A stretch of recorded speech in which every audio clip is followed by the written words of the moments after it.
नमस्कार. मी शिवतेज माध्यमिक विद्यालयातील इयत्ता 9वीतील विद्यार्थिनी रिद्धी पवार. मी आज एक उपकरण बनवलेलं आहे जे की खूप मोठ्या समस्येवरती जे की प्रदूषण. माझ्या प्रयोगाचं नाव आहे कार्बन शुद्धीकरण. यासाठी लागणारे साहित्य आहे मोटर, कार्बन कांड्या, पाईप, पंखा, कार्बनयुक्त वायू बाटली. याची जी कृती आहे ती प्रथम काळ्या रंगाचा जाड कार्डबोर्ड घ्या.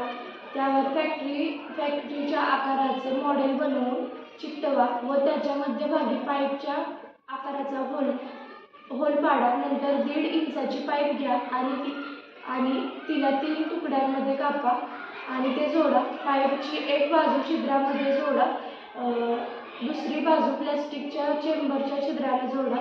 चेंबरच्या दुसऱ्या छिद्रातून एल आकाराची पाईप घ्या, ती जोडा. फॅक्टरीमधील पाईपमध्ये पंखा जोडा. मोटर वापरून चेंबरमध्ये दोन कार्बन कांड्या जोडून वायरच्या सहाय्याने पंखावर कार्बन कांड्यांचं कनेक्शन जोडून घ्या.